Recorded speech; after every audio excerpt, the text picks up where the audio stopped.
be looking at my preliminary task, which was my school magazine, and then looking at my final product, which is my music magazine, and see how I have progressed in the meantime. So, for example, here we can see that in my school magazine, the colours are very vibrant. Like it wasn't really very well planned, and I just didn't really know about the conventions of a magazine, let's say, because even though they're different, they still follow the same conventions. And like, for example, the cover lines are kind of scattered everywhere. The date is at the top, and even though that is how most magazines present their date, it still looks slightly unprofessional, especially with this font. So I've learnt how to use the conventions of a magazine to make the product seem professional, and especially because my front cover for my music magazine was heavily influenced by Vice, who I went to see at their headquarters, and they gave me lots of magazines and gave me lots of ideas of how to create something that looks professional but still maintaining it very simplistic, and subversive to some extent, because my cover lines are underneath the masthead instead of by the sides. I'd only used one font and only two different colours really, so I kept it very simple. Also, I learnt to use a professional camera, so I learnt about aperture, on the lens, the focal length,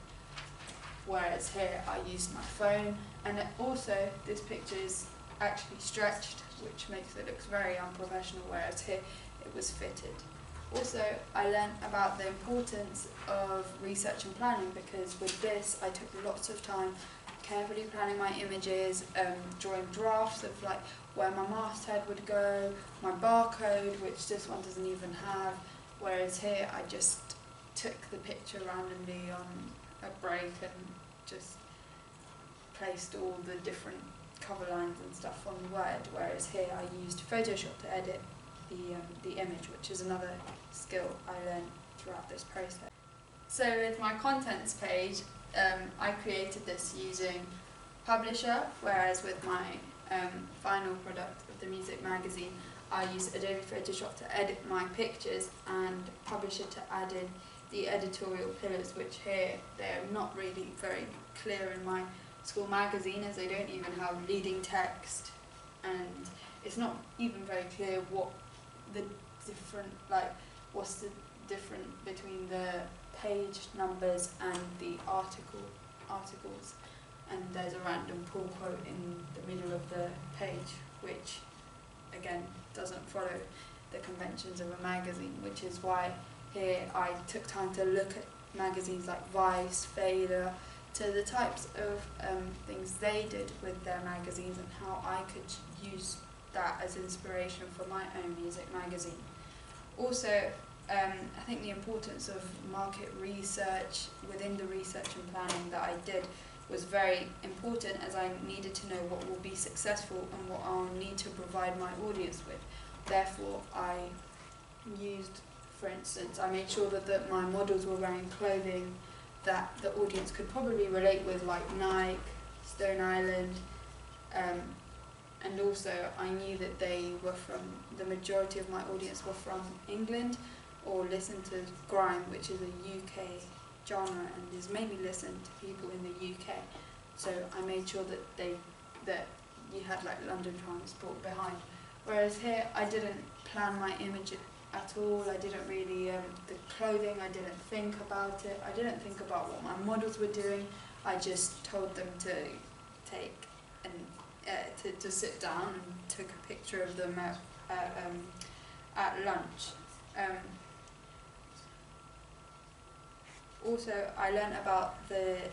in my music magazine, I had in mind the different media institutions and how different media products are distributed and how different products are suited to their institution. So I decided that my magazine would probably be distributed by someone like Independent Label Market, which are that distribute quite subversive types of products, and that's why I decided to go for a slightly more unconventional contents page, however that I still had thought about and knew that, and decided to do it like this because my first draft followed the conventions and didn't really look very professional and wasn't really what I aimed for it to look for, whereas here it looks professional and is slightly different to what other music magazines have done. Also, I didn't really have in mind the sizing of contents pages before, because here, as you can see, even though it is a double page spread, it is an A3, it wouldn't look professional on an A3 page, whereas here I decided to do it in A4 because I wanted it to look just complete on one page. Like, I didn't like the idea of having it on two different pages.